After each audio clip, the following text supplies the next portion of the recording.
اس دنیا میں پیدا کیے جانے کے مقاصد کو بھی بیان کیا۔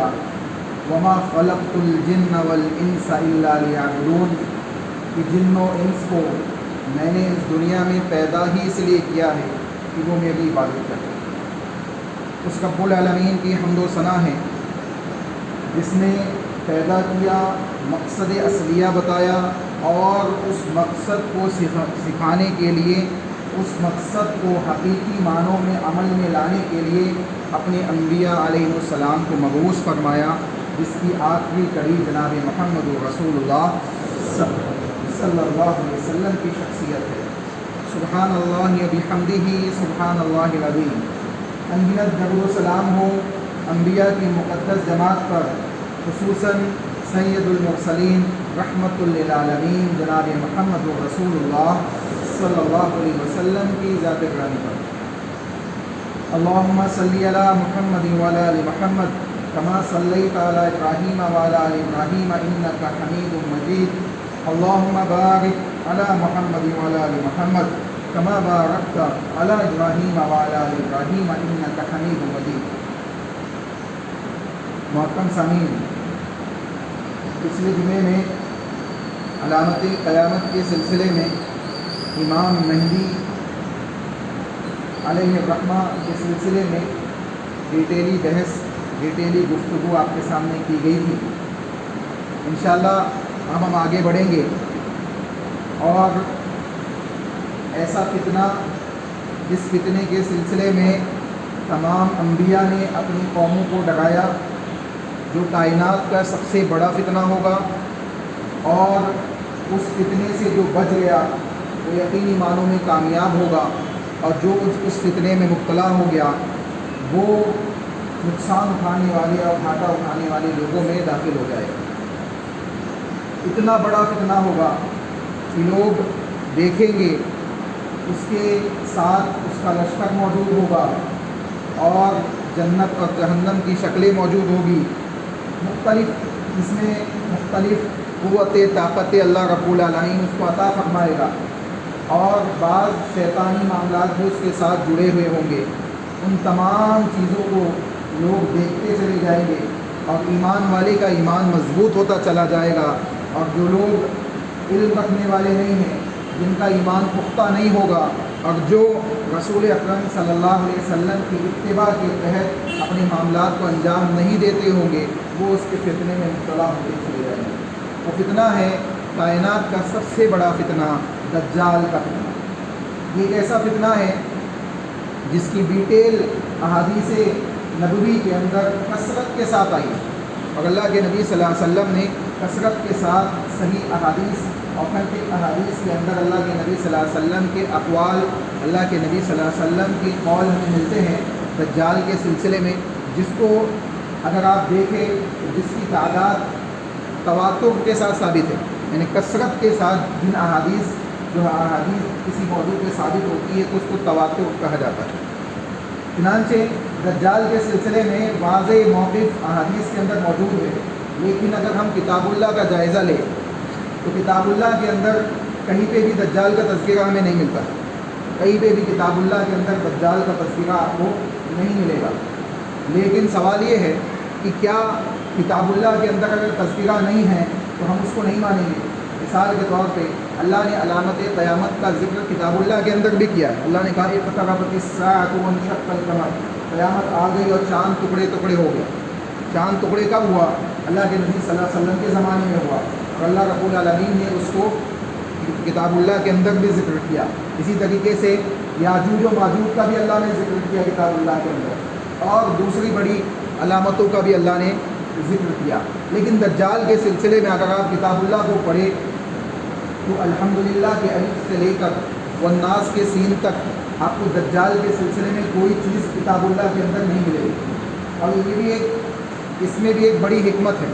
حکمت کیا ہے کہ کون وہ لوگ ہیں جو اس آیت کریمہ، دیکھیں اللہ نے کتاب اللہ کے اندر جو باتیں بیان کی ہے اس میں مجمل بھی ہے، مفصل بھی ہے، مجمل بھی ہے، مفصل بھی ہے۔ مفصل یعنی کچھ باتیں تفصیل سے بیان کی گئی ہیں، اور کچھ باتیں مجمل انداز میں بیان کر دی گئی ہے، اس کی تفصیل رسول اللہ صلی اللہ علیہ وسلم نے بیان کی ہے۔ تو اگر دجال کا ذکر یا کسی دوسری چیز کا ذکر جو کتاب اللہ کے اندر نہیں ہے تو کیا ہم اس کو نہیں مانیں گے؟ کیا ہم اس کے اوپر ایمان نہیں لائیں گے؟ کیا رسول اللہ صلی اللہ علیہ وسلم کا فرمان ہمارے لیے شریعت نہیں ہے؟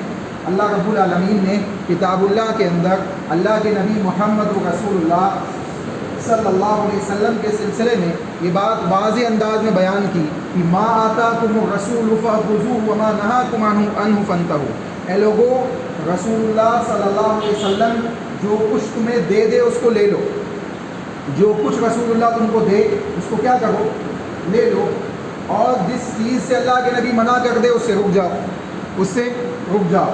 آپ دیکھیں کتاب اللہ کے اندر اللہ رب العالمین نے مردے کے سلسلے میں یہ بات بیان کی کہ ہم نے مردار کو تم پہ حرام کر دیا ہے، کوئی جانور ہے جو حلال ہے، مثال کے طور پہ بکری ہے، بکرا ہے، دمبا دمبی ہے، ہم عید آنے والی ہے، عید کے موقع پہ ہم اس کو ذبح کرتے ہیں، اس کا گوشت خود بھی کھاتے ہیں، دوسروں کو بھی تقسیم کرتے ہیں، دوسرے مواقع پہ بھی ہم کھانے کے لیے بھی بعض دفعہ اس کو ذبح کرتے ہیں، بعض دفعہ صدقہ خیرات کے لیے ذبح کرتے ہیں۔ لیکن وہی جانور جو بکرا دمبا دمبی ہے، یہ اگر فوت ہو جائے، ذبح کرنے سے پہلے اس کی موت ہو جائے تو کیا وہ جانور ہمارے لیے حلال ہوگا؟ نہیں ہوگا، مردہ ہو گیا وہ۔ اور اللہ نے کہا کہ ہم نے مردار کو کیا کیا تمہارے لیے؟ حرام کر دیا۔ حرمت علیکم المیتہ، ہم نے مردہ کو تم پہ حرام کر دیا ہے۔ کتاب اللہ کے اندر اللہ تعالیٰ کہہ رہا ہے کہ ہم نے مردہ کو حرام کر دیا ہے، لیکن ہم مچھلی کھا رہے ہیں، ہم کھاتے ہیں، مچھلی ہمارے لیے حلال ہے۔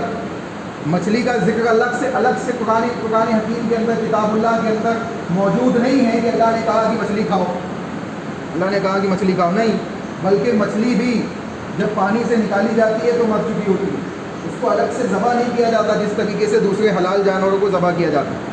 لیکن مچھلی کے سلسلے میں رسول اللہ صلی اللہ علیہ وسلم نے احادیث کے اندر، اوتھینٹک احادیث کے اندر یہ بات بیان کی کہ مچھلی تمہارے لیے کیا ہے؟ حلال ہے، تو ہم مچھلی کو کھاتے ہیں۔ تو جس طریقے سے ہم کھانے پینے کے اپنے مینیو کارڈ کے اندر اس چیز کو شامل کیے ہوئے ہیں کہ یہ کتاب اللہ کے اندر نہیں ہے، کتاب اللہ کے اندر ہونا تو چھوڑیے، کتاب اللہ کی آیت کے خلاف ہے، کتاب اللہ کی آیت کے خلاف ہے۔ کیوں؟ کیونکہ اللہ کہہ رہا ہے کہ مردہ مت کھاؤ، ہم مردہ کھا گئے، مچھلی کیسے کھاتے ہیں ہم؟ اس کے خلاف ہوا نا یہ تو ایک تو اس کے اندر موجود نہیں ہے، دوسرا اس کے خلاف ہے۔ اور دجال کی کیفیات اگرچہ کتاب اللہ کے اندر نہیں ہے، لیکن رسول اللہ صلی اللہ علیہ وسلم نے واضح طور پہ اس کو بیان کیا ہے، اوتھینٹک احادیث کے اندر موجود ہے۔ صحابہ کی ایک جماعت دجال کے پاس پہنچی ہے، انہوں نے دجال کو دیکھا بھی، وہ حدیث بھی صحیح مسلم کے اندر موجود ہے، انشاءاللہ وہ حدیث بھی آپ کے سامنے آگے کی تفصیلات میں رکھی جائے گی۔ ابھی سب سے پہلے کہ دجال کون ہے، کیسا ہوگا، اس کا نام کیا ہوگا؟ مسیح الدجال کا لفظ آتا ہے حدیث کے اندر، مسیح الدجال۔ اگر آپ دیکھیں تو عیسیٰ علیہ السلام کے سلسلے میں بھی مسیح کا لفظ آتا ہے، مسیح کا لفظ آتا ہے۔ تو کثرت کے ساتھ جھوٹ بولنے والا یا کثرت کے ساتھ سچ بولنے والا، مسیح کے ساتھ جیسے جڑے گا تو اچھی صفات کے لیے بھی جڑ سکتا ہے اور بری صفات کے لیے بھی مسیح جوڑا جا سکتا ہے۔ تو مسیح الدجال، دجال کیا ہوگا؟ ایک فتنہ ہوگا، آنکھوں کا دھوکہ ہوگا، جھوٹ ہوگا، تو اسی لیے دجال کے ساتھ کیا جوڑا گیا؟ مسیح الدجال۔ بہت بڑا جھوٹ ہوگا، بہت بڑا آنکھوں کا دھوکہ ہوگا کہ لوگ اس کو دیکھ کر فتنے میں مبتلا ہو جائیں گے، یہاں تک کہ ایمان سے پھر جائیں گے، اور بعض لوگ اس کی جنت میں داخل کیے جائیں گے جو حقیقت میں جہنم ہوگی، اور بعض لوگ اس کی جہنم میں داخل کیے جائیں گے جو حقیقت میں جنت ہوگی۔ اور فتنہ اس انداز سے ہوگا، آپ اندازہ لگائیں، اللہ رب العالمین ہی کی ذات ہے جو زندہ کرتی ہے، موت دیتی ہے، جو موت و حیات کی مالک ہے۔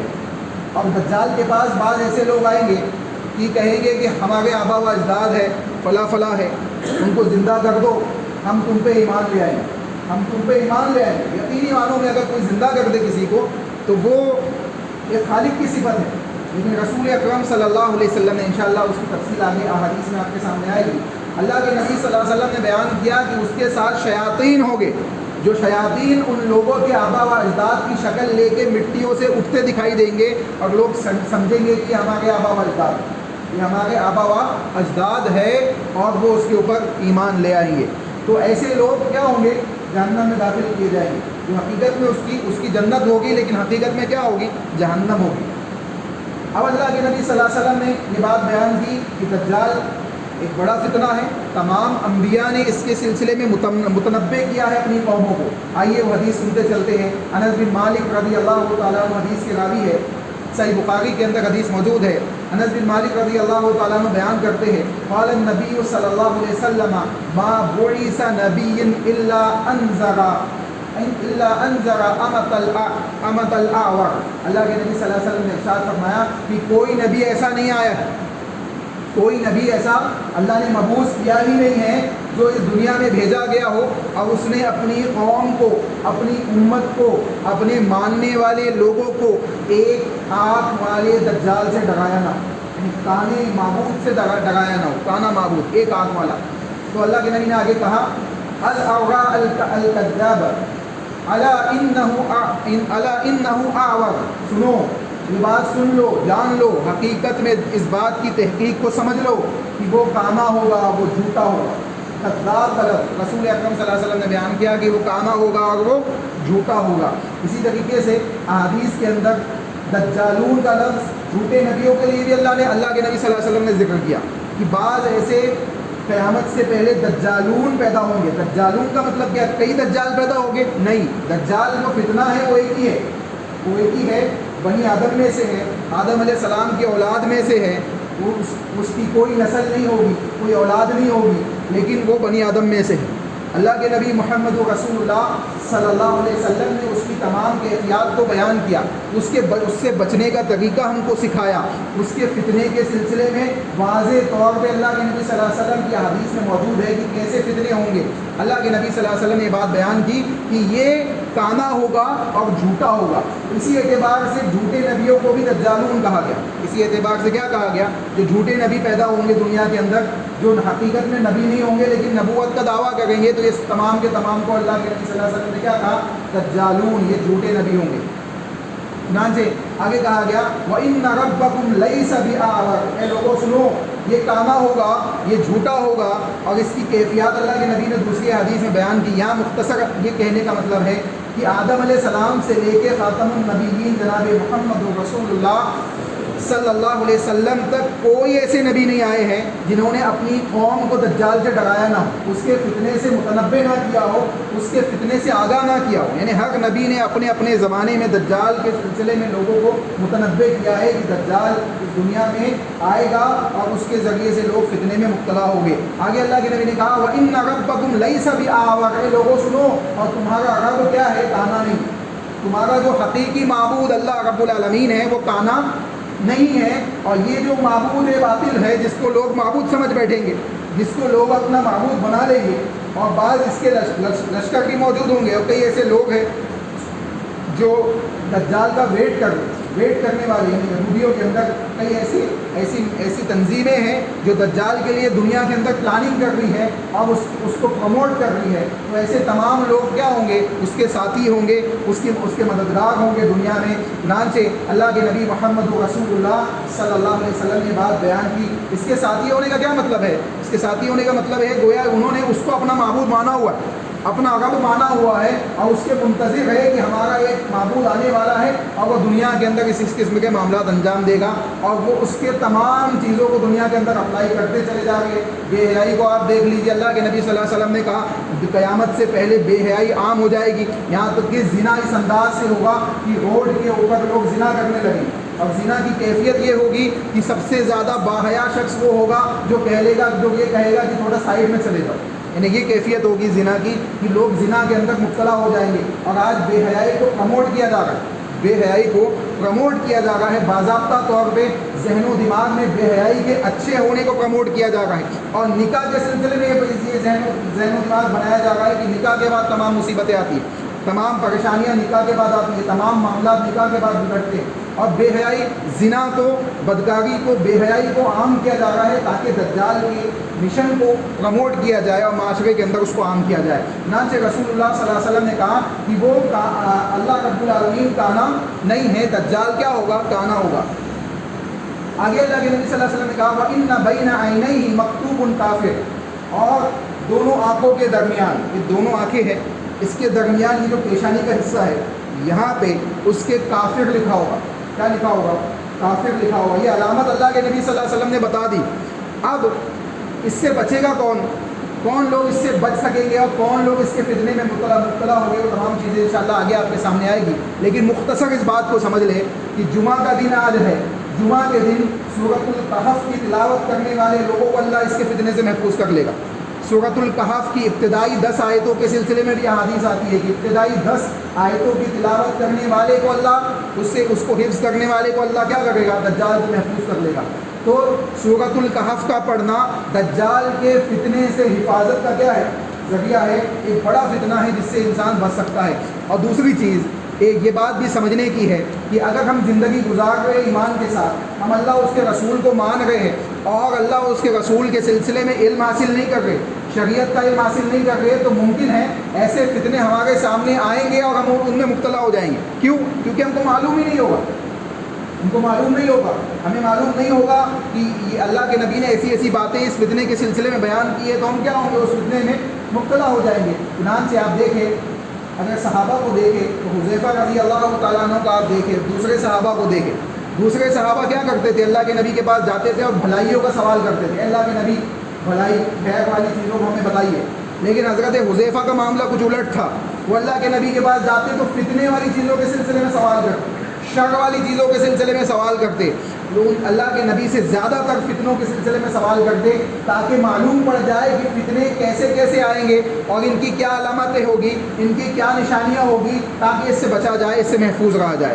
تو کسی بد عملی کے سلسلے میں علم حاصل کرنا تاکہ اس سے بچا جائے, یہ شریعت کا ایک عام علم ہے اور اس کا ایک اصول ہے کہ اس کو سیکھا جائے گا. تو اسی طریقے سے فتنوں کے سلسلے میں بھی علم حاصل ہونا چاہیے. انسان کو معلوم ہونا چاہیے کہ فتنے کیسے آئیں گے اور اس سے ہمیں کیسے بچنا ہے. چنانچہ رسول اللہ صلی اللہ علیہ وسلم نے واضح طور پہ بات بیان کی کہ ایسے تمام لوگ جو سورۃ الکہف کی تلاوت کرتے ہیں ان کو کیا کیا جائے گا؟ اس کے فتنے سے محفوظ کر لیا جائے گا. اور ایسے تمام لوگ جو ان علامات اور فتنوں کے سلسلے میں علم رکھتے ہیں وہ اس کو بعض لوگ دیکھ کے بھی محفوظ ہوں گے. بعض لوگ ایسے بھی ہوں گے جو سورۃ الکہف بھی پڑھتے ہیں, اس کی نشانیوں کو بھی دیکھیں گے, کہیں گے اب تو مجھے پکا یقین ہے کہ تو ہی دجال ہے, تو معبود نہیں ہے, تو اللہ نہیں ہے. کیوں؟ کیونکہ میرا رب کانا نہیں ہے. ان کو معلوم ہوگا کہ رسول اللہ صلی اللہ علیہ وسلم نے یہ بات بیان کی ہے. تو ایک چیز تو یہ معلوم پڑی. دوسری چیز, اللہ کے نبی محمد رسول اللہ صلی اللہ علیہ وسلم نے اس کو کائنات کا سب سے بڑا فتنہ بیان کیا. سب سے بڑا فتنہ آپ دیکھیں, اتنا بڑا فتنہ کہ تمام نبی اپنی قوموں کو سمجھا رہے کہ دجال آئے گا, اس کے فتنے سے محفوظ رہو. اب اگر آپ مسلم کمیونٹیز کے اندر دیکھیں, ہمارے معاشرے کے اندر دیکھیں, تو کچھ لوگ ایسے بھی ملتے ہیں جو دجال کو کچھ نہیں سمجھتے, کہتے ہیں یہ کہانی ہے, افسانہ ہے, یہ حقیقت نہیں ہے. حالانکہ اللہ کے نبی صلی اللہ علیہ وسلم کی احادیث اوتھنٹک اور کثرت کے ساتھ احادیث ثابت ہے. اب اگر کوئی ایسے لوگ ہیں جو دجال کے سلسلے میں ایمان نہیں رکھتے کہ یہ آئے گا اور اللہ کے نبی نے یہ بات کہی ہے تو ہم مانتے ہیں, یا بہت سے ایسے لوگ ہوں گے جو ایمان والے نہیں ہیں, کافر ہے, کفر کے ساتھ زندگی گزار گئے, یہ دونوں قسم کے لوگ ہیں. اللہ کے نبی محمد رسول اللہ صلی اللہ علیہ وسلم نے بیان کیا, صحیح مسلم کتاب الفتن کے اندر حدیث موجود ہے. اللہ کے نبی نے بیان کیا, ثلاث اذا خرجا, سنو اے لوگو, ثلاث تین چیزیں ہیں, اذا خرجنا لم یکن ینفع نفسا ایمانا, جب یہ تین چیزیں ظاہر ہو جائے گی کسی کو اس کا ایمان کوئی فائدہ نہیں پہنچائے گا. یعنی اس کا ایمان لانا اس کو فائدہ نہیں پہنچائے گا. ایمان اگر پہلے سے موجود ہے تو فائدہ پہنچائے گا, ایمان اگر پہلے سے موجود ہے وہ تمام چیزوں کے اوپر تو وہ فائدہ پہنچائے گا.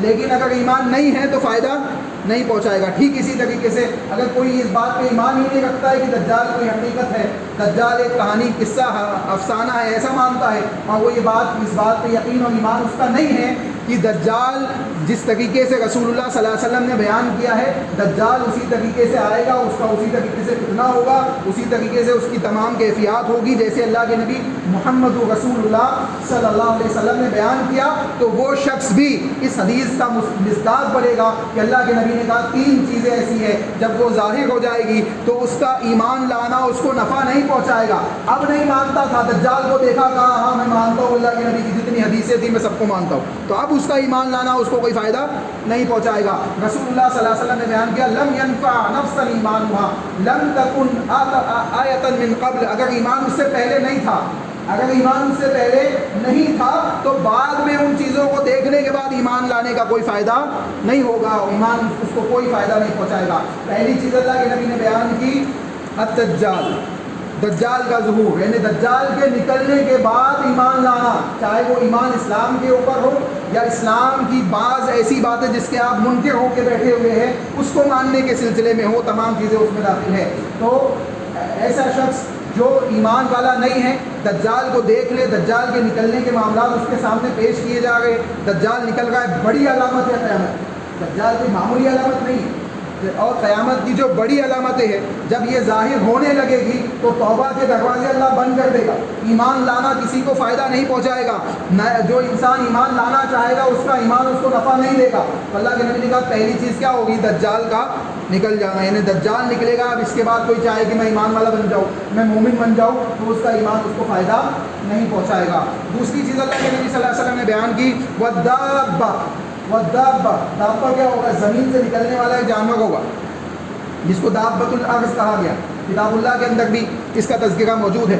تو دابۃ الارض کے نکلنے کے بعد کسی کی توبہ قبول نہیں ہوگی، کسی کا ایمان اس کے لیے فائدہ مند نہیں ہوگا۔ دابۃ الارض کی کیفیات بھی انشاءاللہ آگے کی مضمون میں آپ کے سامنے آئے گی۔ یہ ایک ایسا جانور ہوگا جو زمین سے نکلے گا اور لوگوں سے کلام کرے گا، لوگوں سے بات کرے گا، لوگوں کی باتوں کا جواب دے گا، لوگوں سے سوال کرے گا، یعنی گفتگو کرے گا لوگوں سے۔ ایک قسم کی بڑی علامتوں میں اس کا ذکر کیا گیا۔ تو دابۃ الارض کے نکل جانے کے بعد کسی کا ایمان اس کو فائدہ نہیں پہنچائے گا اگر وہ بعد میں ایمان لاتا ہے۔ وطلوع الشمس من مغربها، اور اللہ کے نبی محمد رسول اللہ صلی اللہ علیہ وسلم نے، صحیح مسلم کی حدیث ہے، اللہ کے نبی نے کہا اب جب طلوع ہوگا سورج کہاں سے؟ مغرب سے۔ ابھی مغرب میں کیا ہوتا ہے؟ ڈوبتا ہے، اور جب یہاں سے طلوع ہوگا اور وہاں جا کے ڈوبے گا تو رسول اکرم صلی اللہ علیہ وسلم نے کہا کہ اب کسی کا ایمان لانا اس کو فائدہ نہیں پہنچائے گا۔ تو ہمیں چاہیے کہ اگر اللہ کے نبی محمد رسول اللہ صلی اللہ علیہ وسلم نے یہ بات بیان کی ہے کہ دجال آئے گا، اس کا ایک بڑا عظیم فتنہ ہوگا، تو ہمیں چاہیے کہ اپنے ایمان کو مکمل کرے اور رسول اللہ صلی اللہ علیہ وسلم کے قول و فعل کو مانتے ہوئے ایسے تمام اعمال کو اپلائی کرے جو اس فتنے سے بچانے والے ہیں، اور ایسے تمام اعمال سے اپنے آپ کو محفوظ کرے جو اس فتنے میں مبتلا کرنے والے ہیں۔ اسی لیے دجال کے سلسلے میں ڈیٹیل کے ساتھ رسول اللہ صلی اللہ علیہ وسلم نے باتیں بیان کی ہے۔ اسی طریقے سے ایک شخص مدینہ کے اندر موجود تھا، ایک بچہ بلوغت تک پہنچا جس کا نام ابن سیاد تھا، اللہ کے نبی کے زمانے میں موجود تھا۔ ابن سیاد نامی بچہ تھا جو تقریباً بلوغت تک پہنچ چکا تھا، یعنی 10 اور 16 کے بیچ میں اس کی ایج تھی۔ رسول اللہ صلی اللہ علیہ وسلم کے زمانے میں تھا، صحابہ کو اور اللہ کے نبی صلی اللہ علیہ وسلم کو اس بات کا تردد تھا کہ یہی دجال ہے، یہی کیا ہے؟ دجال ہے۔ اس کی کیفیات کچھ ایسی تھی، اس کے کچھ ایسے معاملات تھے جس کی وجہ سے یہ اس سلسلے میں صحابہ کو شک و شبہ تھا کہ کہیں یہی تو دجال نہیں ہے۔ اللہ کے نبی محمد رسول اللہ صلی اللہ علیہ وسلم ایک دفعہ نکلے، صحیح مسلم کی حدیث کے مطابق اللہ کے نبی نکلے، حضرت عمر بن خطاب اللہ کے نبی کے ساتھ ہے اور دوسرے چند صحابہ بھی اللہ کے نبی کے پاس ساتھ موجود ہے۔ اللہ کے نبی نکلے اور ابن سیاد بچوں کے ساتھ کھیل رہا تھا، اللہ کے نبی نے جا کے اس کی پیٹھ پہ ہاتھ رکھا جب اس کو معلوم پڑا کہ رسول اللہ میرے پیچھے کھڑے ہیں۔ اللہ کے نبی کو اس نے دیکھا، اللہ کے نبی نے اس سے چند سوالات کیے۔ اللہ کے نبی نے پوچھا کیا تو اللہ اس کے رسول پہ ایمان رکھتا ہے؟ اس نے اللہ کے نبی صلی اللہ علیہ وسلم کے اوپر ایمان رکھنے کے سلسلے میں انکار کیا، یعنی انکار اس انداز سے کیا کہ میں اس بات کو مانتا ہوں کہ آپ جو بات لے کے آئے ہیں اس کے سلسلے میں، اور یہ بات یعنی اس بات کو تسلیم نہیں کیا کہ آپ اللہ کے رسول ہیں۔ پھر اس نے اللہ کے نبی سے سوال کیا کیا آپ مجھے مانتے ہو کہ میں اللہ کا رسول ہوں؟ یعنی وہ ابن سیاد کہے گا اللہ کے نبی سے کیا آپ مجھے مانتے ہو کہ میں اللہ کا رسول ہوں؟ اللہ کے نبی محمد رسول اللہ صلی اللہ علیہ وسلم نے اس سے بیان کیا کہ میں اللہ کے تمام نبیوں پہ ایمان رکھتا ہوں اور میں خاتم النبیین ہوں۔ یعنی اللہ کے نبی نے بھی اس کو ڈائریکٹلی انکار نہیں کیا بلکہ یہ کہہ دیا کہ میں خاتم النبیین ہوں، جب میں خاتم النبیین ہوں میرے بعد کوئی نبی نہیں ہے، یعنی تو نبی نہیں ہے۔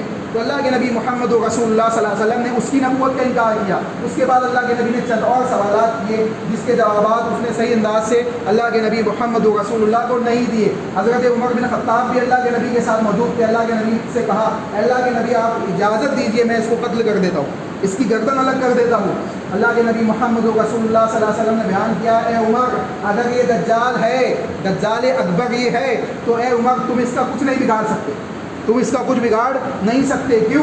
کیونکہ اس کے قتل کے سلسلے میں اللہ نے یہ بات لکھ دی ہے کہ اس کو عیسیٰ علیہ السلام قتل کریں گے۔ اس کو عیسیٰ علیہ السلام قتل کریں گے. اور بعض دوسری حدیث میں آتا ہے کہ اللہ کے نبی نے کہا کہ اگر میرے زمانے میں یہ ظاہر ہو جائے تو اس کے لیے میں کافی ہوگا, کیونکہ میں نبی ہوں, میں رسول ہوں, میں اس کے لیے کافی ہوگا. تو عمر بن خطاب سے کیا کہا کہ تم اس کے اوپر قابو نہیں پا سکتے. اور دوسری بات اللہ کے نبی نے بیان کی کہ اگر یہ دجال نہیں ہے تو اے عمر اس کے قتل کا کوئی فائدہ نہیں. یہ ایک بیجا قتل ہوگا جس کی اجازت اسلام ہمیں نہیں دیتا ہے. چنانچہ رسول اللہ صلی اللہ علیہ وسلم اور صحابہ کو بھی اس بات کا تردد تھا کہ یہ دجال ہے یا نہیں ہے. اب دیکھیں اس حدیث میں نبی موجود ہے, رسول اللہ موجود ہے, صحابہ موجود ہے, لیکن اللہ کے نبی کے پاس بھی علم غیب نہیں ہے. اللہ کے نبی صلی اللہ علیہ وسلم نے اسی حدیث میں دجال اس ابن سیاد سے کہا کہ میں نے اپنے دل میں ایک بات چھپا کے رکھی ہے, تو بتا سکتا ہے وہ کیا ہے؟ کیا تو بتا سکتا ہے کہ وہ کیا ہے؟ اللہ کے نبی نے اپنے دل میں جو الفاظ چھپا کے رکھے تھے وہ دخان, عربی کا لفظ ہے دخان, جس کے معنی ہوتے ہیں دھواں, دھواں کے معنی ہوتے ہیں. اللہ کے نبی صلی اللہ علیہ وسلم نے اپنے دل میں دخان کے لفظ کو چھپا رکھا اور اس سے پوچھا کہ تو بتا میرے دل میں کون سا لفظ چھپا ہوا ہے. جب وہ کہنے لگا تو اس کے منہ سے دخان لفظ نہیں نکل پایا, وہ دکھ کہہ کے رک گیا. اللہ کے نبی نے کہا تیری حقیقت واضح ہو گئی, یعنی تو کاہن اور نجومی والے معاملات انجام دے گا ہے, تو دجال. یعنی یہ رسول اللہ صلی اللہ علیہ وسلم نے اس کے اس عمل سے اس بات کا اندازہ لگا لیا کہ دجال کی جو کیفیات اس کے اندر موجود ہے, اگرچہ وہ دکھائی دے گی, یہ ظاہر ہے, لیکن اس کے باوجود بھی کوئی ایسا واضح قول اللہ کے نبی کا ہمیں نہیں ملتا ہے کہ اللہ کے نبی نے کہا کہ وہ دجال نہیں تھا یا تھا. لیکن اہل علم اس بات کے سلسلے میں متفق ہے کہ اس کی علامات اور نشانیوں کو دیکھنے کے بعد اہل علم کا صحیح یا راجح قول یہ ہے کہ وہ دجال نہیں تھا, بلکہ اس کے اندر جو صفات موجود تھی, مختلف چیزیں موجود تھیں, وہ الگ. یعنی آپ دیکھ ایک اور حدیث ملتی ہے, ابو سعید الخدری رضی اللہ تعالیٰ عنہ کی حدیث ہے, لمبی حدیث ہے. وہ کہتے ہیں کہ میں حج کے لیے نکلا اور میرے دوسرے صحابہ بھی موجود تھے, اللہ کے نبی صلی اللہ علیہ وسلم بھی موجود تھے, سب نے اپنا اپنا پڑاؤ ڈال دیا. اور جب میرے پڑاؤ کا موقع آیا تو ابن سیاد کا پڑاؤ میرا پڑاؤ ایک ساتھ آ گیا. اب میں نے ابن سیاد کے سلسلے میں باتیں سنی تھی کہ اس کی کیفیات کیا ہے, میں اس کو سن کر خوفزدہ ہوا کہ یہ میرے ساتھ موجود ہے. میں نے اس سے کہا کہ گرمی کا موسم ہے, تم اپنے سامان کو تھوڑا دور رکھ دو. اس نے دور رکھ دیا. پھر بکریوں کا ایک ریوڑ جا رہا تھا, اس میں سے اس نے دودھ نکال کے لایا, ابو سعید کے سامنے پیش کیا کہ آپ اس میں سے پی لیجئے. ابو سعید الخدری رضی اللہ تعالیٰ عنہ نے بیان کیا کہ ابھی مجھے اس کی طلب نہیں ہے اور گرمی کا موسم ہے, یہ دودھ بھی گرم ہے, میں ابھی اس کو پینا نہیں چاہتا. حقیقت میں وہ بیان کرتے ہیں کہ حقیقت میں اس کے ہاتھ سے لینا پسند نہیں کر رہا تھا کہ اس کی کیفیات اور اس کی علامات کو سننے کے بعد. پھر وہ شخص بیٹھ گیا, ابن سیاد ابو سعید کے بعد بیٹھ گیا اور کہنے لگا کہ میں بڑا ہی غمگین ہوں ان باتوں سے جو لوگوں کے درمیان میرے سلسلے میں مشہور ہے.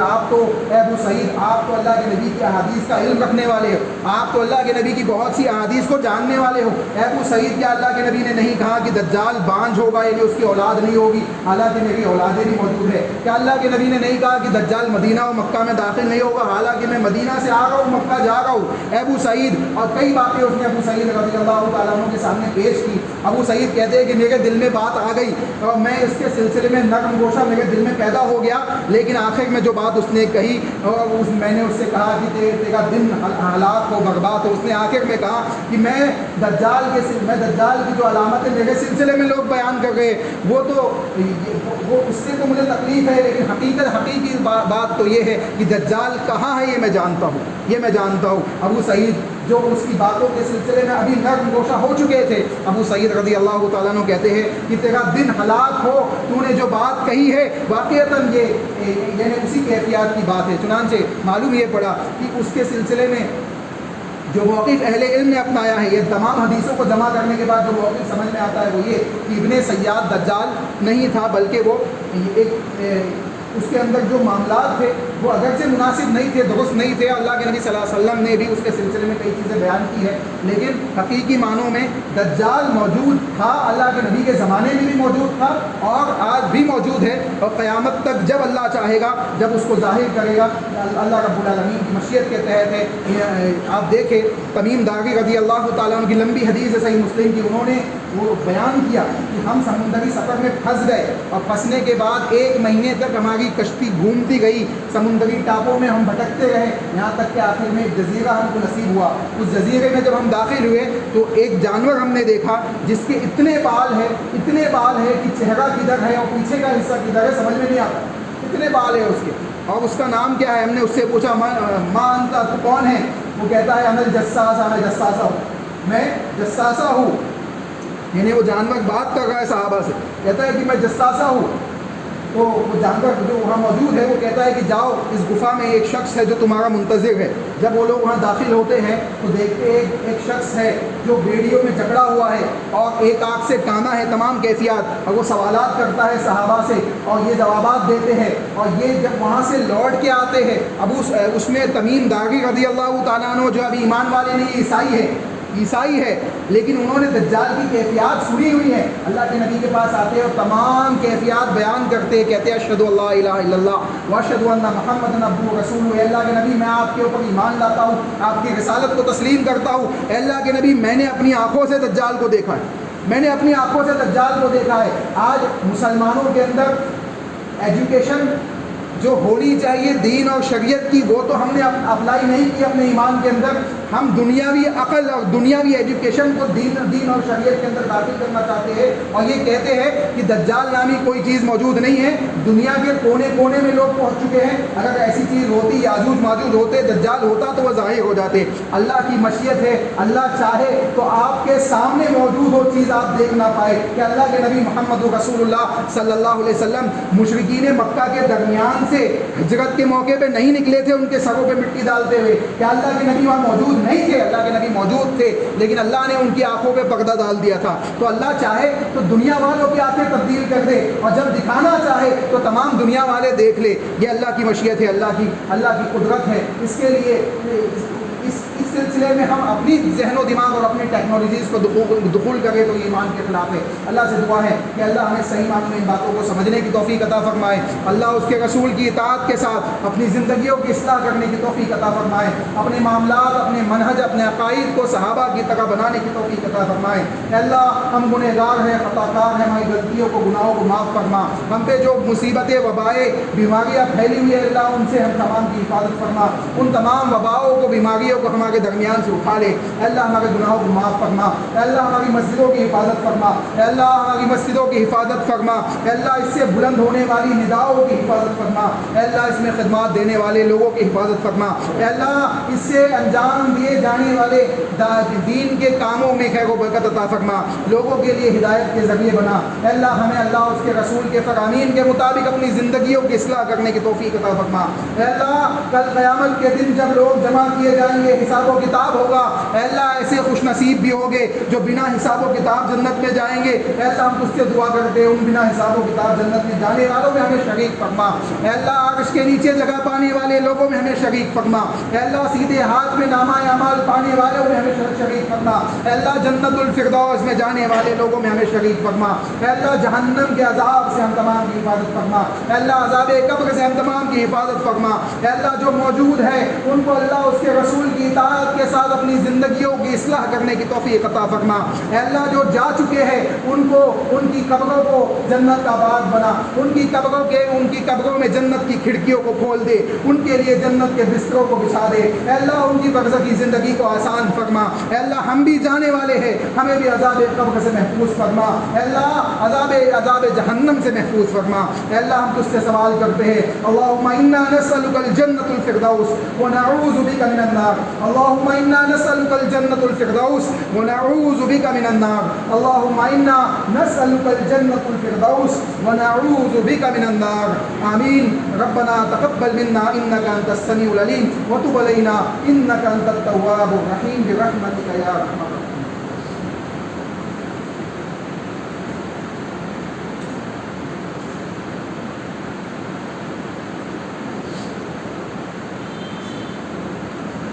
إن الحمد لله نحمده ونستعينه ونستغفره ونعوذ بالله من شرور أنفسنا ومن سيئات أعمالنا، من يهده الله فلا مضل له ومن يضلل فلا هادي له، وأشهد أن لا إله إلا الله وحده لا شريك له، وأشهد أن محمدا عبده ورسوله، أما بعد فأعوذ بالله من الشيطان الرجيم، بسم الله الرحمن الرحيم، إن الله وملائكته يصلون على النبي يا أيها الذين آمنوا صلوا عليه وسلموا تسليما، اللهم صل على محمد وعلى آل محمد كما صليت على إبراهيم وعلى آل إبراهيم إنك حميد مجيد. اللهم بارك على محمد وعلى آل محمد كما باركت على إبراهيم وعلى آل إبراهيم إنك حميد مجيد. عباد الله رحمكم الله، إن الله يأمر بالعدل والإحسان وإيتاء ذي القربى وينهى عن الفحشاء والمنكر والبغي يعظكم لعلكم تذكرون. قوموا إلى الصلاة.